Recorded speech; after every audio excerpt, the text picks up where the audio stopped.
What's up, y'all? Entropy here. Welcome back to Freeport Tech Dynasty. We are going bowling this season. We've had an incredible season, sitting at 10-3 after the soul-crushing loss to the Tulane Green Wave in the American Championship game. They kind of just took it to us over the whole game. I am still getting over that. You could say it was upsetting. It was upsetting to lose in such commanding fashion, especially after the season that we have had to this point. However, we can't be too down on ourselves because it's bowl season, and bowl season's all about having fun and having one last hurrah with so many players. I like the headline down at the bottom there. More football. Coach on 7 Ropy says he wants to get a win for his seniors in their upcoming matchup against Wildcats in the Armed Forces Bowl. Yes, so we got matched up against Kentucky in our bowl game, an SEC opponent, a solid SEC opponent. I mean, they're unranked. They're 7-5. Their record isn't the same as ours. However, in the SEC, 7-5 is a very solid season that they should be proud of, and they will be our opponents in this bowl game. But yes, as that headline there says, it's about trying to get one more win for the seniors, as well as the guys who will ultimately decide to transfer in this offseason, which unfortunately could be quite a few guys.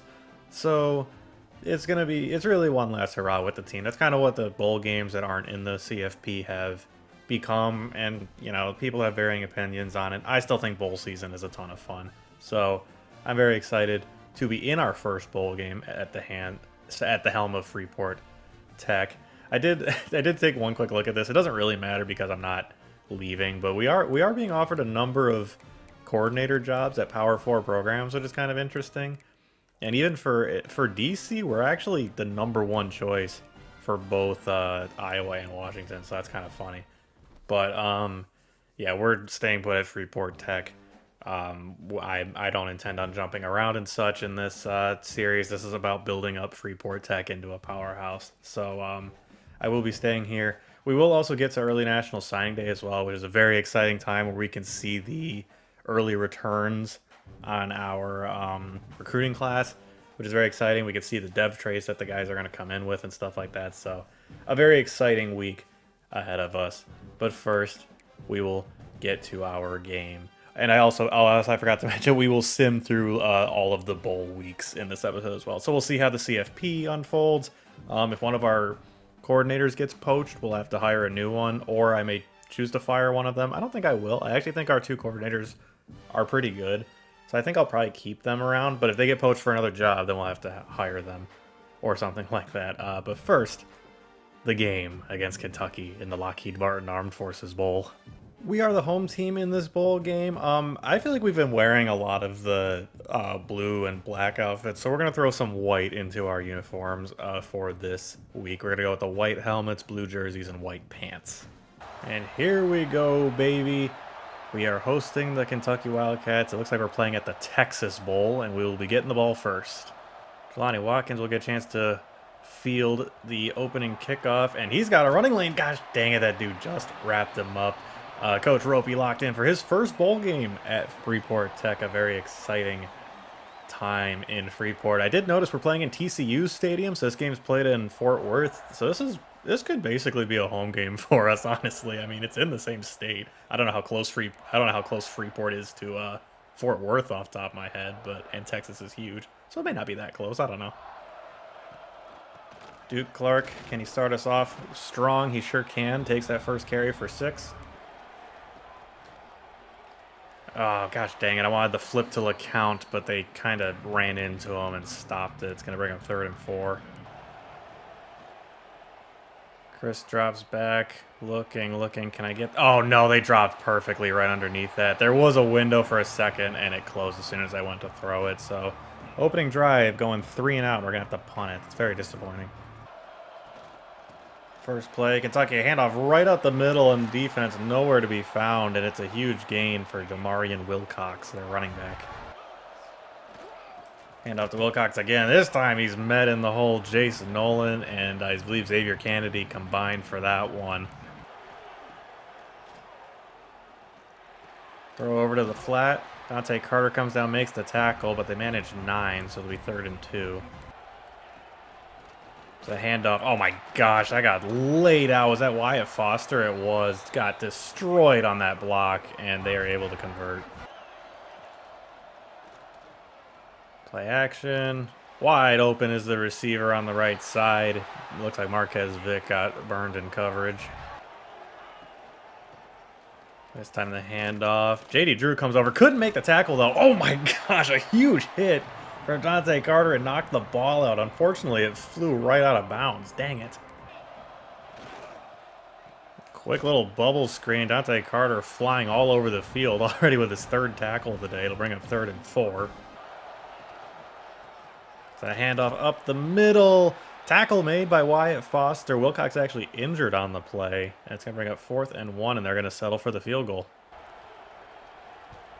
Kick is up, and kick is good. Kentucky strikes first with a field goal. Oh, looks like Paul Freeney got injured on that play. That's a shame. I mean, I hate injuries on field goals and extra points. It's like, come on, man. How does that even happen? Chris turns, gives it to Clark. Clark tried to stiff arm, kind of falls forward for 4. Play action. Can I get that to Brooks quickly? I can, but Brooks couldn't get free of the defender. It's going to bring up 3rd and 4. Oh, I wanted, I think that's Watkins on the right side, but the defender dropped perfectly. Chris decides to just tuck it and run, and we get a 1st down. And off to Clark. Huge hole to run through. He's got a 1st down and quite a bit more as well. Play action on the Jets. Oh, pass rush got in there immediately. Gosh dang it, we lose 12. Man, I wanted Faison. Oh my gosh, the pass rush again. 3rd and 36. What I was trying to say was I wanted Faison deep down the left side, but he just couldn't release from the corner at all. He had one-on-one coverage and just couldn't beat the guy. So it's 3rd and forever. And, of course, Deion Chris gets hit as he throws it. So it's going to be 4th and 36, and we're going to have to punt it. It's a handoff to, I assume, the backup running back. He shakes Brewer off with little effort, and it's a 6-yard gain for Tavani Mazzell. All day for the quarterback. He hits the receiver over the middle. It's a 1st down for Kentucky. Start of the 2nd quarter. Kentucky still with the ball at our 36-yard line. And deep over the middle, they got the receiver. Freeney and Foster combined for the tackle, but it's a 1st and goal from the 9 now for Kentucky. Straight drop back over to the right side. Got his receiver, J.D. Drew, and Freeney couldn't bring him down. It's a touchdown. How did he get out of that? We had 2 defenders right there. Drew tried to wrap him up. Freeney was there and I guess just stood around and watched. And it's a touchdown for Jordan Harris for Kentucky. And it's not been a good start. Freeport Tech, unfortunately. Seems the team is still downtrodden a bit from dropping the American Championship game. But Kentucky's kind of just had their way with us on offense. And on defense, really. I mean, we have no points. We only got like 1 1st down. Speed option to the left side. Chris pitches it very late, and Clark gets the edge and gets the 1st down. Watkins on the sweep. And wow, fights ahead actually and gets well past the 1st down marker. Some power shown from the from the receiver, not a running back. Oh, Clark slips that tackle, and he's routing to the open field up the middle, and he's across midfield to the 42. Clark bounces over to the right side of Chris. Now gets the handoff going back to the left, and gosh dang it, dude. Taekwon Reed blew it on that block. Keeper for Chris, and they're all over it. We lose, like, I already forgot how much, but it's going to be 3rd and 12. Can I get it to Broussard on the right side? It was nearly intercepted by Kentucky. 4th and 12. I probably can't really go for this, even though we're on the right side of midfield. I think we're going to have to punt it. Flip over to the running back. Jace Nolan makes the tackle, one of our many seniors playing in his final game at Freeport Tech. Little RPO screen. Kennedy couldn't make the tackle. Carter can't make the tackle either, and it's a huge gain for Kentucky down to the 41-yard line. Gosh dang it, guys. We got to wrap up. Wow, that was a long developing play action. J.D. Drew couldn't make a play on that ball. Are you serious? allowed the completion, and it's another big gain for Kentucky. Gosh dang it. It's a handoff right up the middle, and it's a 8-yard gain. Quick screen pass. J.D. Drew all over that. I think it actually fell incomplete in there. Wyatt Foster, another one of our seniors, injured on the play.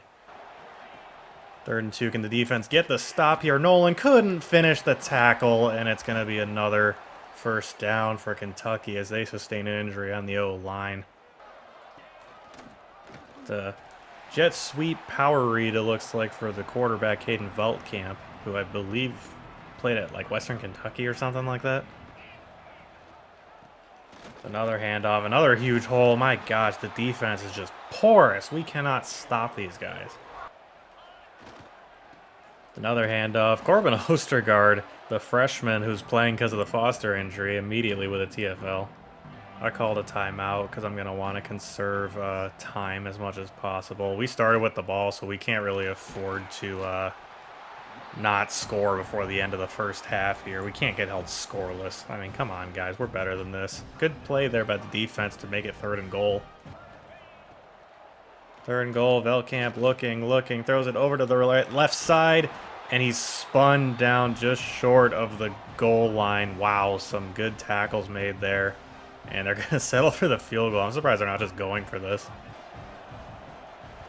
Kick is up and kick is good. Kentucky, once again, puts some more points on the board, but we did hold them to 2 field goals at least, so it's only 13-0. But if we don't score, I mean, we're not going to... We have 0 chance of winning this game if we don't score any points. Go figure.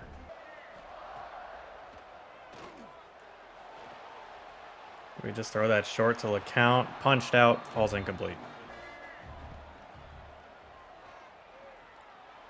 Get that to Faison, maybe. He does make the catch and hold on through the contact. A good catch, but it's going to be 3rd and 5.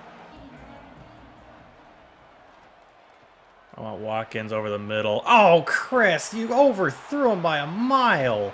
And it's intercepted by Kentucky, and this has just all gone wrong.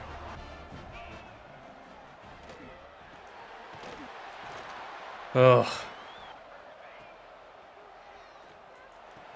Over to... Oh, my gosh. I thought we might have a chance to intercept that, but no, it's completed, and they're down to the 6. Oh, my gosh. Kafka blew that play up, and they lose a ton.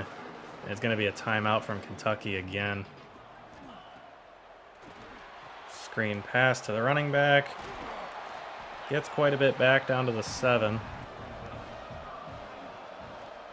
Veltkamp looking, can't find anybody. He's going to run it himself. Vic knocks it out, and it's scooped up by Kentucky. Oh my gosh, they almost scored that. They're going to call a timeout, and I assume set up for a field goal. Man, that's 2 fumbles that we forced in this game, and we couldn't recover either of them. Just maddening display. And they do kick the field goal to go up 16-0. The only thing that's even remotely keeping us in this game is the fact that they've only scored 1 touchdown so far. Might as well just try and return it in the final seconds of the first half. And obviously, no such luck. That's going to do it for the first half. Miserable game for the Marlins so far. There's no way of sugarcoating it. Getting shut out against Kentucky. I mean, they're obviously a better team than us, but still, I mean, gosh dang, we have shown no life on offense at all.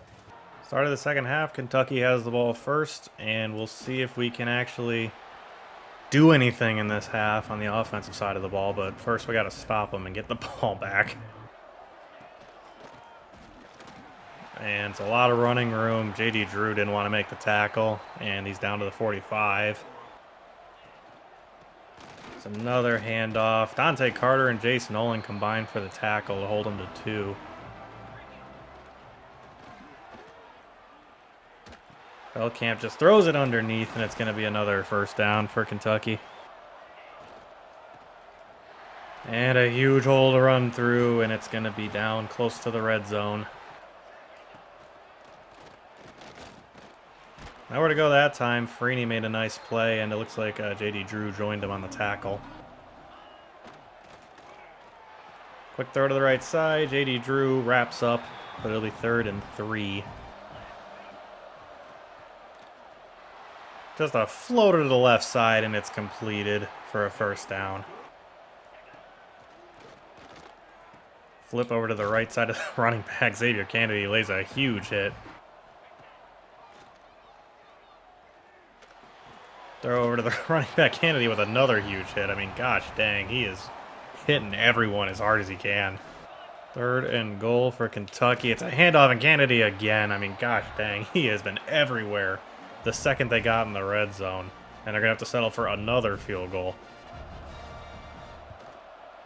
Kick is up and kick is good. 19-0 Kentucky. We got to do something on offense to at least just save face at this point. I mean, gosh dang. First play to second half. They ran off like most of the third quarter on their drive, and we get nothing with Duke on that one.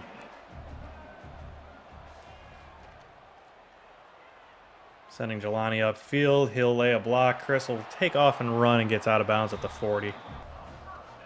Speed option. Pitch over to Duke Clark. Cuts it upfield. There he goes. Duke Clark down the left sideline. He's not going to get caught. And finally, Freeport Tech is on the board here in the Armed Forces Bowl. Duke Clark, one of our stars from the transfer portal last offseason, making his presence felt, and finally, we did something on offense. If we got shut out in this game, I would have been inconsolably mad. But that is an incredible play by Duke to just outrun the defense. And yeah, no one was catching them, that's for sure. Bishop does knock it through to make it 19-7. We're going to need at least a few more stops if we're going to have any chance of winning this game. But it feels good to be on the board at least. Another run play for Kentucky. They've been running the ball all over us, but nowhere to go that time. Micah Brewer with the TFL. Screen over to the right side to the running back. Xavier Kennedy fought off a block beautifully and brings him down. It'll be 3rd and 10. Huge opportunity for the defense here. It's going to be a throw over to the left side. Vick does bring him down. Marquez Vick with the perfect tackle, and I think that might bring us to the end of the fourth quarter, or the third quarter rather. And yes, it will. Kentucky will have to punt it back to us, but their ability to run the ball on us has not only been demoralizing. They only have 89 rushing yards. It feels like a lot more than that. But regardless, they've had long sustained drives, and it's cutting our possessions off, and we're only going to get the ball once, maybe 2 more times. So we got to score here, without a doubt, on this next possession. Throws it over to Brooks on the RPO, and they were all over it. We lose 1 on the play, and the guy who tackled him is injured, apparently.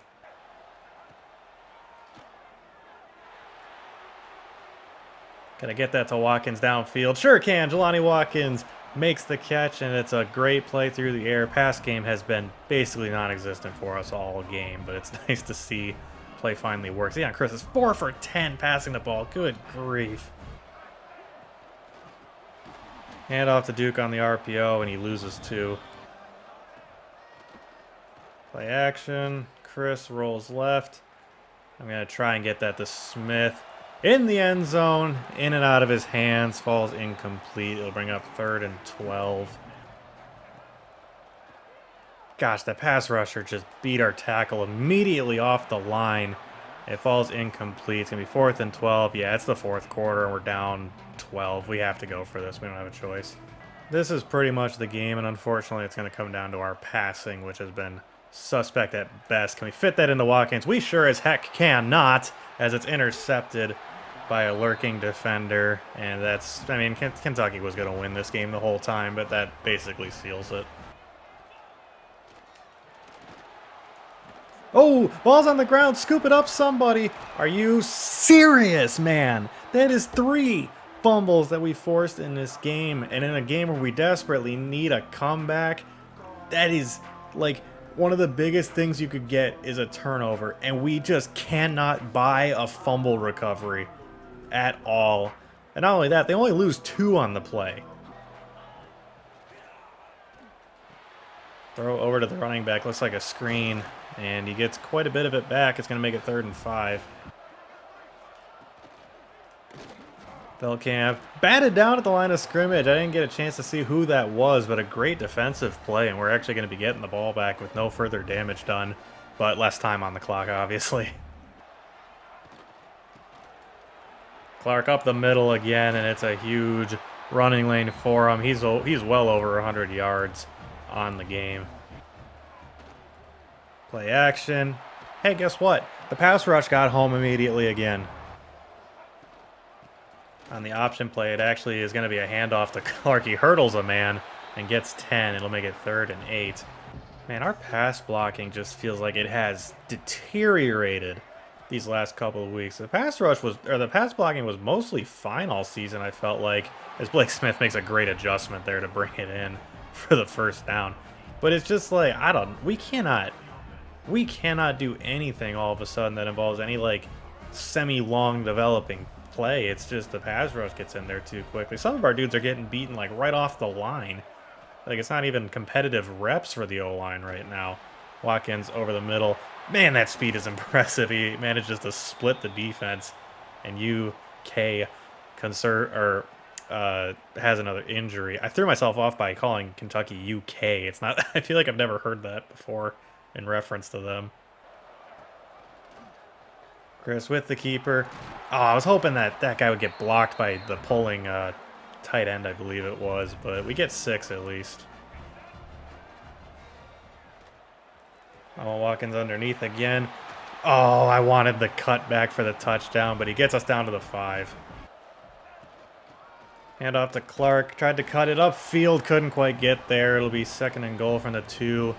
And I think we're going to come to the 2-minute timeout. We sure are. So basically, we just have to punch this in for a touchdown, and then we got to kick it back to him and stop him in 3 plays and get the punt if we want any chance of winning this game. Chris drops back, is looking. He's just going to take it himself. Touchdown, Marlins. Zion Chris, the senior quarterback who, despite the rough performance today, has been as big of a reason for our current 10-3 record as anybody. He's been an incredible player for us all year, and in his final game as a Marlin, he gets himself a rushing touchdown as we try and storm this comeback completely. The extra point by Clay Bishop is up and good. So it's very simple. We're not going to go for the onside because I would like better field position if we stop him. We're going to kick it outright.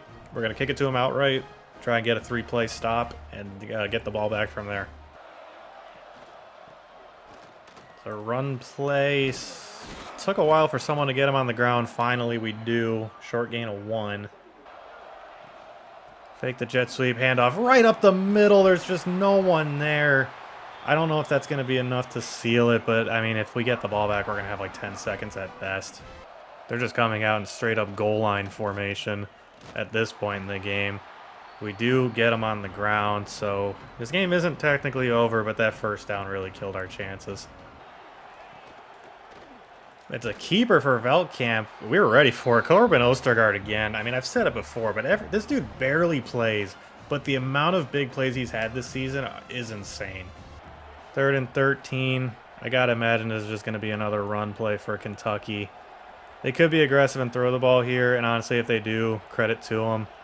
Boy, they're taking their sweet old time. They actually took a delay of game. Fascinating. Okay, I don't know if that was intentional or if they just screwed up by by calling a shift where they sent their tight ends in motion.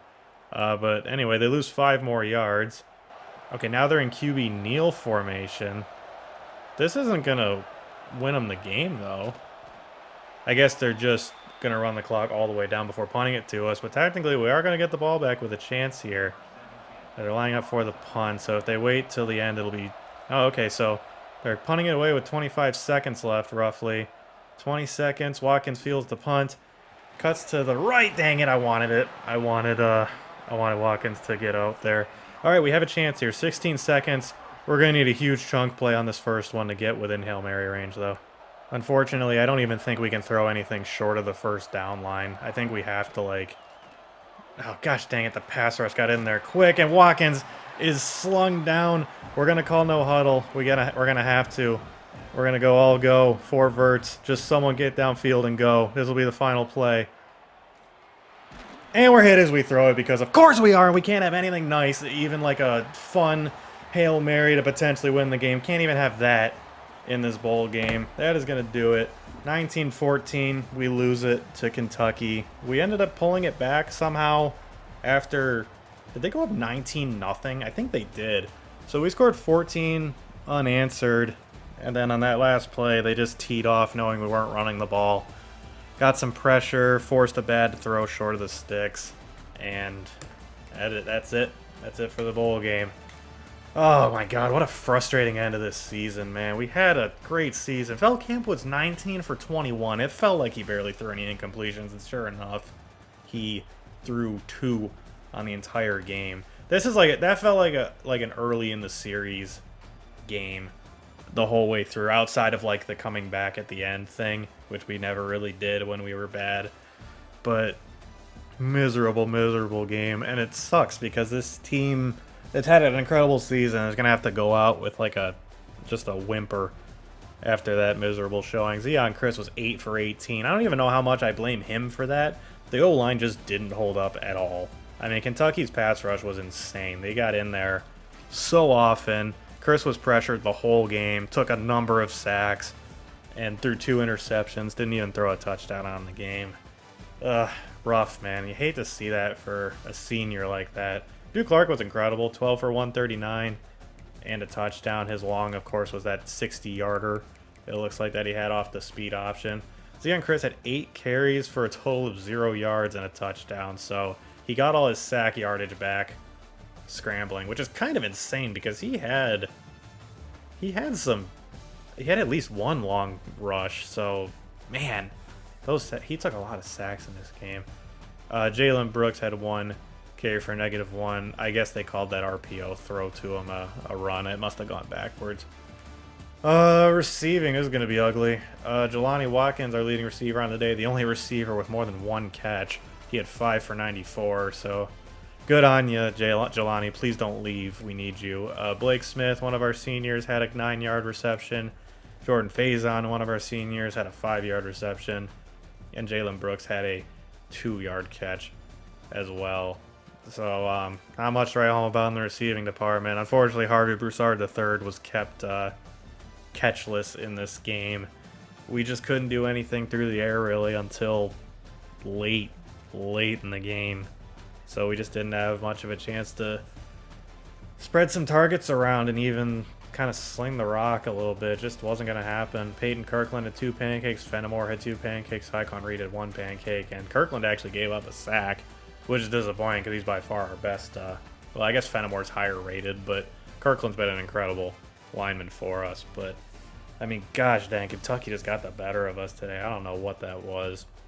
Like I said, though, it's been an end-of-season thing, I feel like, where these last couple of games of the season, the O-line just didn't hold up.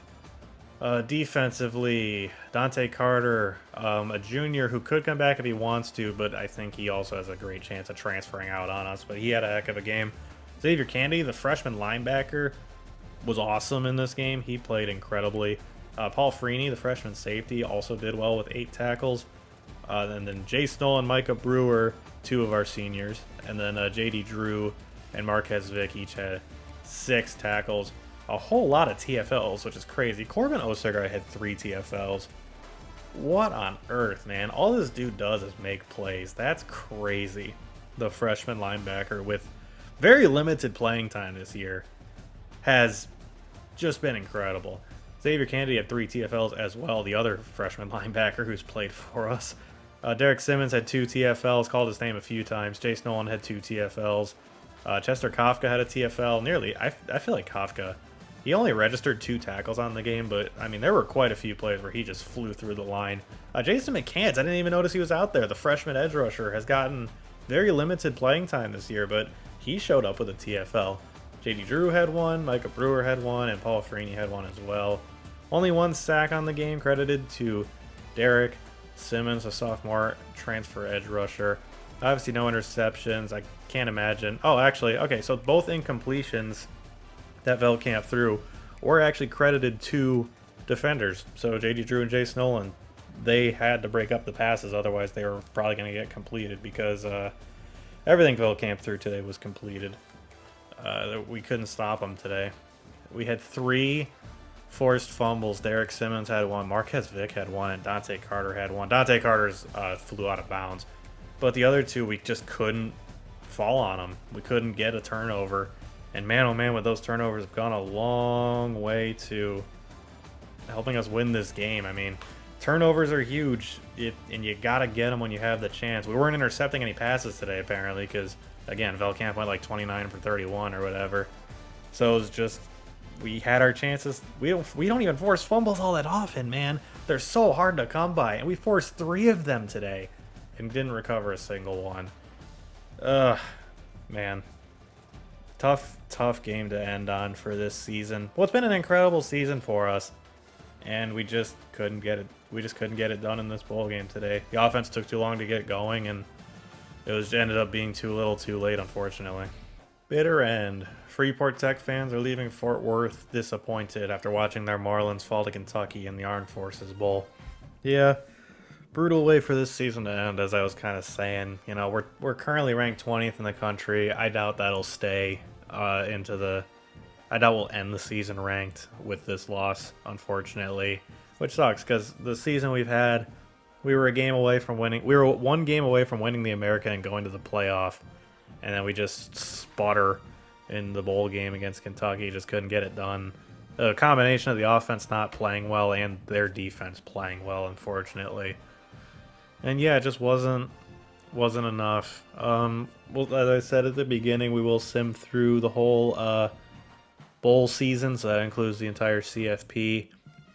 But first, we do have early national signing day to look at, so hopefully this will serve as a nice pick-me-up here, as this has been a rough end of the season. So Afa Bacon, we don't have him signed yet because he didn't commit, but no one else has even offered him a scholarship. So it's looking like that'll be that. Jermaine Timms did commit to Clemson. I'll remove him from the board, but I do kind of want to see. He is an impact dev guy, so that kind of hurts to lose him. But yeah, see you later, Jermaine. Tavares James, our first commit we'll look at, only has normal dev. That's not surprising. We knew he was a developmental guy, but coming in with that 90 speed off rip, it was hard to pass that up because we need speed in our backfield. So that is where he is at. We still don't have any movement on Kobe Thompson, I don't think, no. So nothing to write home about there. Just didn't have a chance to put any hours into him. Prince Kukwa, the gem receiver, is an impact dev, so that's very exciting. The 3-star from Austin, Texas.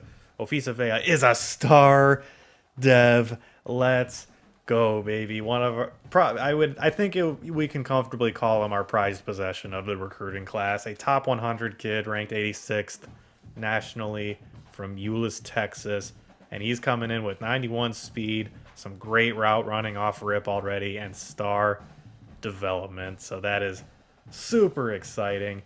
Chester Elias, I think we still have the lead for him. We do, but obviously nothing to know about his dev trait. Jamal Reed committed to Michigan State. He's a normal dev, not too big a loss. Najvar we still don't have committed, and we're going to have to fight Cal and Stanford for him, it looks like, in the offseason. Anthony Blizzard is an impact dev. That's awesome. He was definitely, I remember, the guard that I wanted the most out of these two, and very nice to see that he has impact dev. Alonzo Gage has normal dev, but that's fine. These are going to be 2 very strong guard prospects to kind of try to develop. Keeman Gakwe, where are we at with him? All right, we're still the only school that offered him a scholarship, so we're in a good spot there. Edge, Taylor Kosar, same thing, only team to offer him a scholarship, but we don't know his dev trait, obviously. It looks like we got 2 impact devs at defensive tackle, Trevor Kalu and Emmett Corner, the gem. I was kind of hoping he would have a better dev trait, especially considering he doesn't have any abilities, but I mean, that's fine. He has 90 strength, 75 speed at defensive tackle is kind of nuts, especially when you look at Kalu with 54 speed. I mean, these are 2 extremely different prospects that we have here. But I'm very excited about Corner, for sure. I'm glad that his dev trait is at least not normal, basically, but with him being a gem, I did expect that. So good to see that. Ben McClure is an impact dev. How about that? The outside linebacker, the will linebacker from Houston, Texas, is an impact dev. Very exciting. Stephen Merrick, normal dev. That's a little disappointing.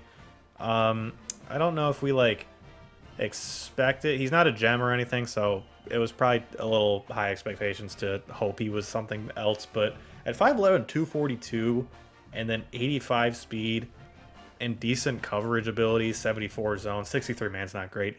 But having that coming in as a true freshman, I'm very excited about him, despite the the lack of a impact or better dev trait.